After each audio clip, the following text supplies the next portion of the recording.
پاک ایران بارڈر سے وابستہ مند کے دو نمائندہ وفود نے الگ الگ ڈپٹی کمشنر کے اسماعیل ابراہیم سے ان کی رہائش گاہ پر ملاقات کی۔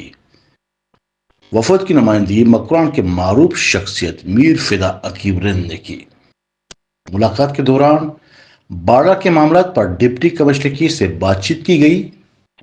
وفد میں فضل فقیر محمد، حاجی عبدالغنی، نظام شیر، عبد المجید، یوسی چیئرمین عبد القدیر، کونسلر مختار احمد، قابوس کریم، دلوش محمد نور کے علاوہ بارڈر سے وابستہ دیگر کاروباری افراد شامل تھے۔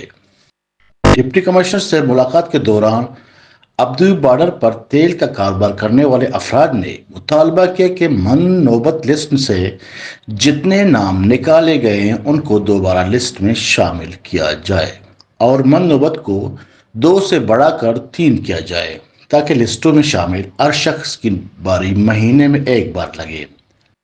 اس موقع پر ڈپٹی کمشنر نے میر فدا عقیب رند اور دیگر کو یقین دہانی کرائی کہ وہ ان معاملات کی جانچ پڑتال کر کے حل کرنے کی کوشش کریں گے۔ میر فدا عقیب رند نے کہا کہ مند کے عوام کا گزر بسر بارڈر پر ہے۔ اگر بارڈر کو ان کے لیے تنگ کیا جائے گا تو یہاں کے عوام فاقہ کشی کے شکار ہو جائیں گے۔ انہوں نے ڈپٹی کمشنر سے درخواست کی کہ بارڈر جو مند کے عوام کے لیے زحمت بنا ہوا ہے، ان کے لیے رحمت کے دروازے کھولے جائیں تاکہ ان کا گزر بسر ہو سکے۔